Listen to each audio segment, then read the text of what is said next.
My name is David, and I need to tell you something I should have realized 40 years ago. I built a company worth $200 million. I had the corner office, the private jet, the house on the beach. People called me a success story. Business magazines wrote about me. Young entrepreneurs wanted to know my secrets. But here's what nobody knew. While I was building that empire, I was destroying the only things that actually mattered. And by the time I figured it out, it was too late to fix most of it. To fix. My company's gone, sold it years ago, the money is still here. But honestly, I'd trade every penny of it to go back and do things differently.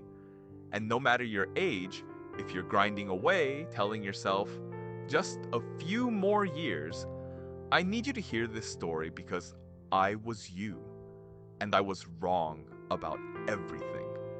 Let me take you back to 1978. I was 30 years old, newly married to Sarah, and I just started my own business.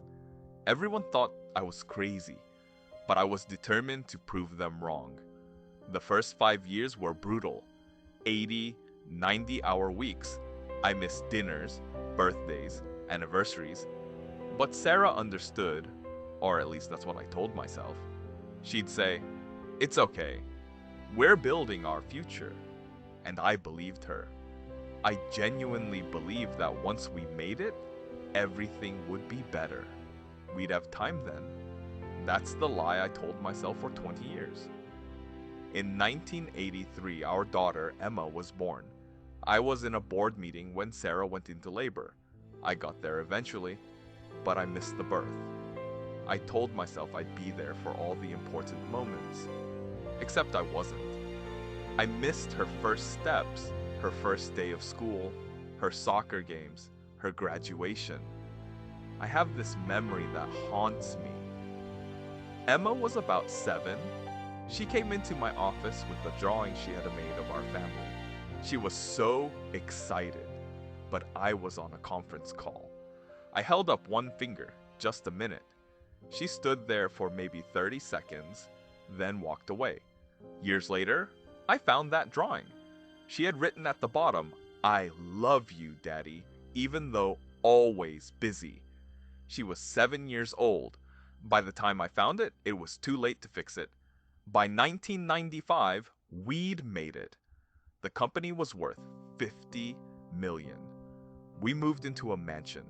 We took a vacation to Hawaii, our first real vacation in 12 years. I thought, see? It was all worth it. But something had shifted. Sarah had built a life without me. She had her friends, her charity work. Emma was 13 and barely spoke to me. I'd become a stranger in my own home. I told myself it was just a phase. Once Emma went to college, we'd reconnect. That magic then I kept waiting for. In 2001, Emma went to college, Stanford. I was so proud. But when we dropped her off, she hugged Sarah for 5 minutes. She hugged me for 5 seconds. Mechanical obligatory. That same year, Sarah asked for a divorce. 23 years of marriage, and she was done waiting. She'd been alone in our marriage for 2 decades. I'd been married to my company, not to her. I couldn't even argue. She was right. After the divorce, I threw myself in to work harder. The company grew to 200 million. I was on the cover of Forbes. People asked me how I did it. I never told them the truth that I did it by sacrificing everything that mattered. In 2009, I had a heart attack. I was 61 years old. So I was in my office working late as always when my chest started hurting. I drove myself to the hospital. There was nobody to call. Sarah had remarried. Emma lived in New York. My assistant found out the next day when I didn't show up for a meeting, lying in that hospital bed, hooked up to machines. I had this moment of absolute clarity. What was it all for? I'd built this massive company, but who was I building it for? Not for Sarah, she was gone. Not for Emma, she'd learned to live without me. For myself? For my ego? For some imaginary finish line that kept moving further away? I sold the company in 2012, got a huge payout, and then I had to figure out what that life was supposed to look like. She got married 3 years ago. She asked me to walk her down the aisle, and I did. But when she gave her speech at the reception, she talked about her mom, about how Sarah had been there for everything, how Sarah had taught be strong, how Sarah had shown her what it meant to be a good person.